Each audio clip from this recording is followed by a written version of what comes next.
Revelations from the young and the restless suggest that Jill Abbott's health is quietly deteriorating off-screen.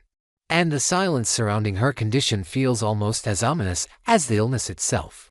Jill, a woman who has spent her entire life projecting strength, authority, and relentless control, is now undergoing treatment for a heart condition under the supervision of her brother, Snapper Foster. That detail alone carries emotional weight, because it strips Jill of her usual independence and places her in a position where she must rely on family rather than command it. For someone like Jill, whose identity has always been forged through dominance in boardrooms and unyielding resolve in personal battles, heart disease is not merely a medical crisis but a symbolic one. It represents vulnerability in its purest form, a reminder that even the most formidable players in Genoa City are not immune to the limits of their bodies. Yet true to form, Jill's illness exists largely in the shadows, spoken about carefully, filtered through intermediaries like Lauren, and now Snapper, as if keeping it off-screen might somehow keep it under control. This secrecy becomes even more troubling when it intersects with the latest unraveling of Billy Abbott, whose emotional and professional instability has once again reached a breaking point. Billy's latest collapse does not happen in isolation, and that is what makes it so dangerous. His pattern has always been cyclical: grand ambition followed by reckless execution, emotional self-sabotage masked as bold vision, and then a devastating fall that leaves others scrambling to clean up the wreckage. After this newest implosion, it is not Billy who reaches out for help but Sally Spectra, his partner, who quietly takes matters into her own hands. Sally's decision to call Jill behind Billy's back is not an act of betrayal born out of manipulation but one of desperation mixed with calculation. She knows Billy well enough to understand that confronting him directly would only inflame his defensiveness and deepen his spiral. Sally also knows Jill's history with her son, knows that no one has spent more years trying to redirect Billy's destructive impulses than Jill herself. That is why the timing feels almost cruelly ironic. Just as Billy embarks on yet another ill-conceived business maneuver, Jill's health falters again. As if her body is reacting to the emotional strain he continues to place on her even from a distance. The coincidence raises an uncomfortable question about cause and effect. About whether Jill's physical decline is tied not only to age and illness but to a lifetime spent absorbing Billy's chaos and paying the emotional price for his failures. Jill has always believed that Billy could be great if only he were forced to slow down, to think, to stop confusing impulse with innovation. She has also always believed, perhaps mistakenly, that it was her responsibility to ensure he never completely destroyed himself. That belief has driven countless interventions, manipulations, and emotional sacrifices over the years, and now it may be driving her toward her most extreme tactic yet. The idea that Jill might be lying about the severity of her health condition in order to scare Billy into abandoning his latest reckless ambition is not far-fetched. In fact, it is disturbingly consistent with who Jill is and how she operates. She understands Billy's psychology better than anyone. She knows guilt reaches him faster than logic, that fear of loss cuts deeper than reasoned argument. If Jill were to exaggerate her condition, or even outright fabricate a decline, it would not be to seek sympathy for herself, but to shock Billy into retreat. To make him believe that his choices are not just ruining his own life but actively endangering hers. The possibility that she is doing this specifically to force him to step away from his pursuit of high political office only heightens the stakes. Jill may genuinely believe that removing Billy from this path is a matter of life and death, not just for her but for him as well. This suspicion becomes even more complicated when Sally reveals the true reason for her call. She informs Jill that Kane Ashby has offered Billy the opportunity to run chancellor after Kane successfully moves against Victor Newman's companies. On paper, the offer sounds monumental, almost redemptive, as if Billy is finally being handed the legacy Jill has always wanted him to earn. But beneath the surface, the offer reeks of condescension disguised as opportunity. Billy has long been obsessed with Chancellor, not because he has demonstrated the discipline or strategic patience required to lead it, but because it represents validation. To Billy, running Chancellor would mean proving to Jill, to the Abbotts, and to himself that he is not the perpetual disappointment everyone expects him to be. Yet no one around him truly believes he is capable of managing the company effectively, and Kane's involvement only reinforces that doubt. The unspoken truth, which Kane barely bothers to hide, is that the offer is not rooted in confidence but in pity. Kane does not see Billy as a visionary leader. He sees him as a broken man in need of something to cling to, a symbolic figurehead rather than a competent executive. By essentially admitting this, Kane strips the offer of its dignity, turning it into a cruel gesture masquerading as generosity. For Jill, hearing this must be both infuriating and heartbreaking. She has spent decades trying to carve out a version of Billy that others would respect, and now she is faced with the reality that even when doors open for him, they do so for the wrong reasons. The idea that Billy is being handed Chancellor not because he earned it but because someone feels sorry for him would be unacceptable to Jill, perhaps even more so than watching him fail outright. It undermines everything she believes about legacy, merit, and strength. If Jill is indeed lying about her health, or at least manipulating the narrative around it, this revelation from Sally could be the catalyst. She may see this moment as the final proof that Billy must be stopped, not encouraged, and that drastic measures are justified. From Jill's perspective, sacrificing her own image of invincibility, even exploiting concern for her well-being, might be a small price to pay if it saves Billy from becoming a public embarrassment and a corporate disaster. At the same time, the ethical implications of such a deception are staggering. If Jill is lying to Billy about her health, she is not only manipulating her son but also weaponizing his love for her, turning his fear of losing his mother into a tool of control. That kind of emotional leverage could permanently damage their already fragile relationship, especially if the truth ever comes out. Billy's history suggests that when he realizes he has been manipulated, he does not respond with gratitude but with rage and self-destructs. Jill would be gambling not just with Billy's career but with his emotional stability, and perhaps with her own legacy as a mother. Yet Jill has never been one to shy away from morally gray decisions when she believes the outcome justifies the means. Her entire life has been defined by survival, reinvention, and the ruthless belief that weakness invites ruin. Sally's role in all of this is equally complex. By going behind Billy's back, she positions herself as both protector and betrayer, someone who loves him enough to risk his anger if it means preventing another catastrophic mistake. She sees what Billy cannot or will not, that his fixation on Chancellor is less about capability and more about desperation. Less about leadership and more about proving his worth to a mother who has never stopped measuring him against an impossible standard. Sally's call to Jill is an act of calculated compassion, but it also entangles her in Jill's potential deception, whether she realizes it or not. If Jill is indeed exaggerating or fabricating her condition, Sally may unknowingly become complicit in a lie that could alter the course of Billy's life in ways none of them fully anticipate. As these threads tighten, the story becomes less about business deals and more about the destructive power of unresolved family dynamics. Jill's failing heart, whether genuinely worsening or strategically exaggerated, mirrors the emotional exhaustion of a woman who has spent too long fighting battles on behalf of a son who refuses to learn.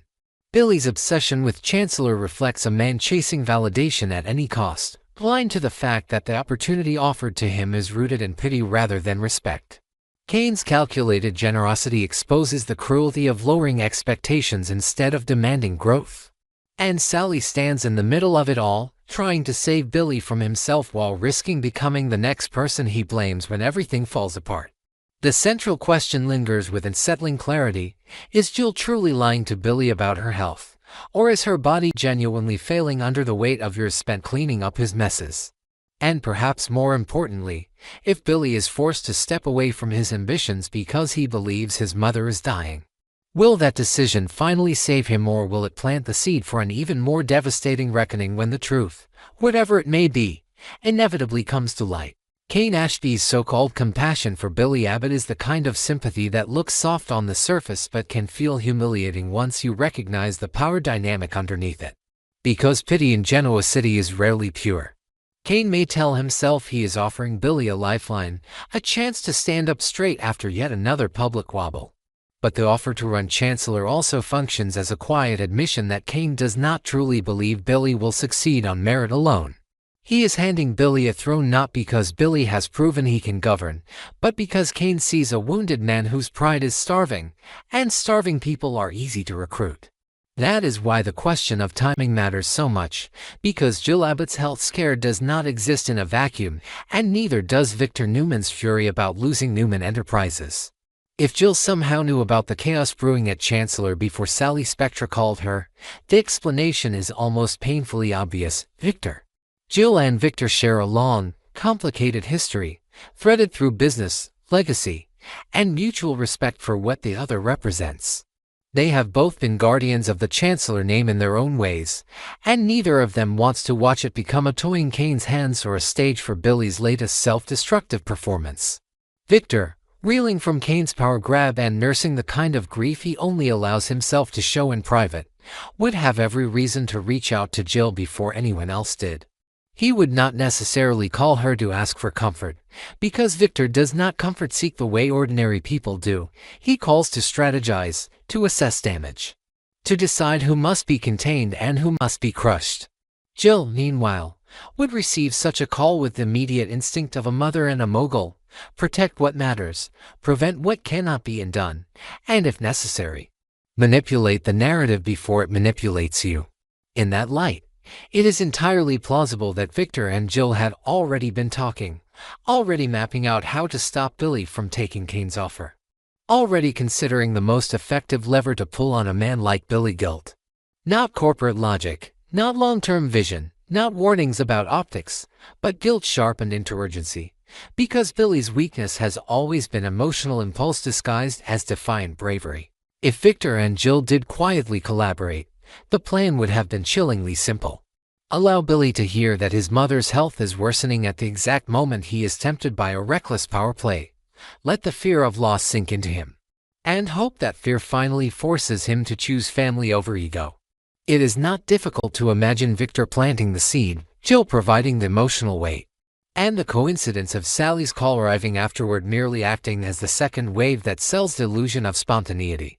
The kind of manipulation being suggested is not out of character for either of them, because in their world, steering people away from disaster often looks identical to controlling them. The tragedy is that even if Victor and Jill believed they were protecting Billy, the move still turns Jill's health into a weapon and Billy's love for his mother into a pressure point. And that kind of psychological engineering has consequences that rarely end where planners expect. What makes it worse is that the scheme, if it existed, almost worked. Billy's reaction was raw and real when he heard about Jill's condition. The tears he shed when he called her were not performative. And in that moment he sounded like the child inside him had surfaced, the child who has always wanted Jill's approval but has never stopped fearing her disappointment. For a heartbeat, it seemed possible that this would finally be the emotional shock that made him back away, that made him admit he was chasing a fantasy. Yet Billy's relationship with guilt is complicated, because guilt does not humble him for long. It often transforms into stubborn defiance. Instead of retreating, he converted his pain into fuel. He told himself that the only way to honor Jill was not to abandon the fight but to win it, to prove he was not a loser, not a quitter, not the family liability everyone expected. In his mind, stepping away from Chancellor would be the true betrayal not just of himself, but of Jill's lifelong insistence that he should rise above his worst instincts. So the very emotional trigger that might have been designed to stop him ended up reinforcing the narrative he uses to justify risk. That courage means refusing to back down even when people beg you to. That is why his later bravado toward Kane becomes so dangerous. When Billy tells Kane that he wants his mother to see he is not a quitter and that he intends to show Victor what he is capable of, he believes he is speaking from pride, from hope, from a longing to finally be respected. But to Victor, words like that read as a declaration of war. Victor Newman does not respond well to being challenged, especially by someone he has never truly considered an equal. From Victor's perspective, Billy is not a bold underdog trying to earn his place. He is a reckless opportunist being used by Kane to dirty up the legacy of Chancellor and humiliate the Newman Empire. That perception matters, because it means Billy is no longer merely a misguided man making impulsive decisions. He is a target. And Victor's family, already circling the wagons as they plan revenge against those who stole Newman Enterprises and disrupted the Newman legacy, will not see Billy's involvement as accidental. In a town where alliances are interpreted as intent, Billy's acceptance of Kane's offer places him squarely in the line of fire. He might believe he is choosing independence. The Newmans will see him choosing sides. The deeper irony is that Billy thinks he is trumping Victor by stepping into Chancellor as if it is an arena where he can finally outsmart the king. But he is misunderstanding the nature of the battlefield. Victor has survived decades not because he wins every deal cleanly, but because he knows how to make people regret underestimating him. If Billy takes the helm at Chancellor and stumbles as many expect he will, Victor will not merely watch him fail. Victor will make the failure instructive. He will use it to punish Kane, to embarrass Billy, and to reassert dominance in ways that ripple far beyond a single company. And now there is another cost forming at Billy's side, Sally Spectra. Sally has been trying to hold Billy together through yet another spiral, but her patience is not infinite, and her loyalty is not blind. She is not Jill. She will not spend her life cleaning up his disasters because she believes she owes him. Sally's emotional calculus is different. She knows what it feels like to be underestimated, to be dismissed, to fight for legitimacy. She also knows when someone is using ambition as a drug, chasing adrenaline to avoid facing their own emptiness. If Billy lunges toward Chancellor without thought, if he treats Sally's concerns as interference rather than love, she may decide to leave not out of spite but out of self-preservation. The implication that Sally is already prepared to walk away is not melodrama, it is logical fallout. She can love him and still refuse to drown with him. And if she leaves, Billy will interpret it as betrayal, which will only harden his resolve and push him deeper into the very recklessness that created the fracture. So the real question becomes not whether Victor and Jill have been colluding, but whether Jill has any moves left that can still protect Billy now that the guilt tactic has backfired. Jill's usual influence over Billy has always relied on a mixture of fear, love, and the promise of approval, but Billy has reached a point where he is using her approval as a weapon against himself, turning it into a justification for choices she likely never wanted him to make. If Jill is genuinely ill, she may not even have the strength for another psychological battle. If she has been exaggerating her condition, she may now be trapped by her own lie, because pulling back the curtain would shatter Billy's trust and give him a fresh reason to rebel. Either way, Jill's options are narrowing. She can try to reason with him, but reason rarely lands when Billy is high on the fantasy of proving everyone wrong. She can try to threaten him, but threats only provoke his stubbornness. She can try to enlist Victor's help, but Victor's help often looks like force, and force could destroy Billy outright. The terrible truth is that Jill may be watching the moment she has feared for years, Billy stepping into a role he is not ready for, not because no one tried to stop him, but because every attempt to stop him only convinced him he had something to prove. And hovering over all of it is the sense that something is about to snap. Billy is barreling forward with the kind of confidence that usually precedes a hard fall. Sally is on the edge of leaving, tired of being the adult in a relationship that keeps turning into damage control.